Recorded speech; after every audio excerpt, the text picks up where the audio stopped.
Hi, everybody. This is Joy Ting from the Virginia Winemakers Research Exchange, and I'm here with Harvest Tips for Winemakers. Tip number 9, act now to prevent microbial spoilage later. There's nothing worse than making a clean, delicious wine, putting it down into the barrel to age, then pulling the bung 9 months later to find that your wine has changed and not for the better. If your beautiful fruit character has mysteriously disappeared, and been replaced with characteristics like Band-Aid, medicinal, horsey, smoky, spicy, sweaty, cheesy, or mousy, you might be looking at microbial spoilage. The most likely culprit is Brettanomyces bruxellensis. It's important to note that neither Brett nor any of the other microbes that can cause spoilage in wine produce metabolites that are toxic to humans in the amounts found in wine. The spoilage we're talking about is related to aromas and flavors. Brett robs the varietal expression of your wines in 2 ways. It produces esterases that degrade the fruity esters that contribute to fruit character, and it also produces acetic acid that further mutes the flavors and aromas of your wine. Brett also makes metabolites that, depending on the precursors and other aromas present, can smell like any of the characteristics I just listed. Now, some of you might be thinking, isn't a little bit of Brett not that bad and sometimes good? Maybe. There are a few studies where people preferred wines that had a little bit of Brett character, but there are also studies where any amount of detectable Brett character significantly reduced consumer liking. As a winemaker, it's up to you how far you want to go to prevent or limit the activity of Brettanomyces. There are also other microbes that can cause similar problems. Whether it's Brettanomyces or other microbial spoilage you're looking to prevent, most of the steps that I'm about to suggest will work against most of the spoilage organisms that can survive and thrive in wine. Unfortunately, there is no one silver bullet that consistently prevents spoilage. Instead, winemakers are encouraged to think about how to put up as many hurdles as possible to prevent microbial proliferation. And these hurdles begin at harvest. First, make sure that your fermentation is completely finished. Be especially vigilant if you have high Brix, low pH, or other challenging conditions for the yeast.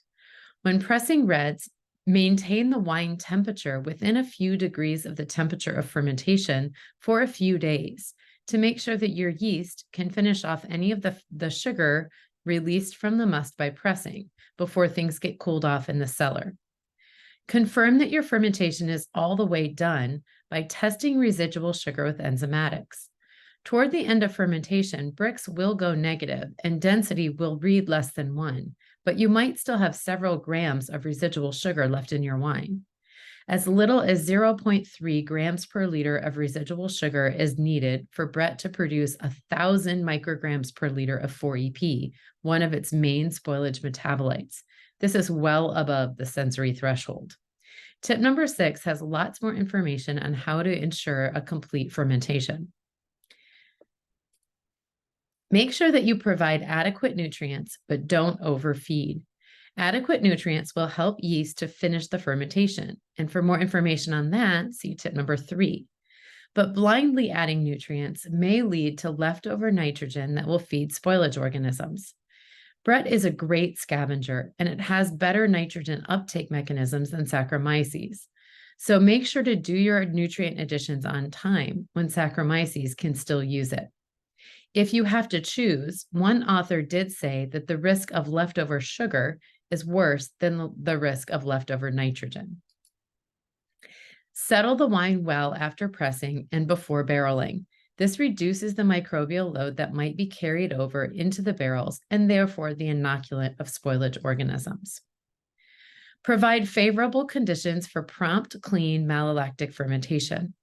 Wine is especially vulnerable to Brett when Saccharomyces fermentation is done, pH is relatively high toward the end of ML, and there's no SO2 present. Finishing ML as soon as you can limits this risk. Some lactic acid bacteria species have enzymes that increase the pool of precursors that Brett will later use to produce spoilage metabolites. So you may want to consider inoculating for ML with a known strain that doesn't have those enzymes. Knock the microbial population back by racking. This can be done immediately post-ML as well as at other times during aging. Racking reduces the microbial population several-fold. It also produces an opportunity to clean your barrels thoroughly. Clean your barrels with hot water or steam. Microbes have been found up to 1.2 centimeters into the barrel staves. When cleaning barrels, heat penetration into the staves is the only way that kills resident microbes. The AWRI recommends filling barrels with hot water at 70 degrees Celsius, that's 160 Fahrenheit, for 30 minutes, or 85 degrees Celsius, that's 185 Fahrenheit, for 15 minutes. Another option is to steam. One study showed that 12 minutes is needed to get hot enough long enough where the Brett might be hiding up in the barrel staves. When ML is done and it's time to add SO2, make your SO2 additions count. A good rule of thumb is to target at least 0.6 milligrams per liter of molecular sulfur to limit the Brettanomyces in your wine. It might be hard to achieve that high of a level of molecular sulfur in some wines because of high pH, so acidulate if you can. It's better to do one large initial addition of 80 to 100 milligrams per liter than many small ones. Adding a larger initial dose is less likely to select for a resistant population of tolerant Brett in your winery. And yes, that is a thing. Age in a cool cellar. Brettanomyces growth in aging wine is correlated with warmer cellar temperatures. So once ML is done and you've racked and added a good dose of SO2, keep the barrels as soon as you can, or as cool as you can. You will need to remain vigilant to prevent microbes from ruining your wine, but following these recommendations at harvest should help.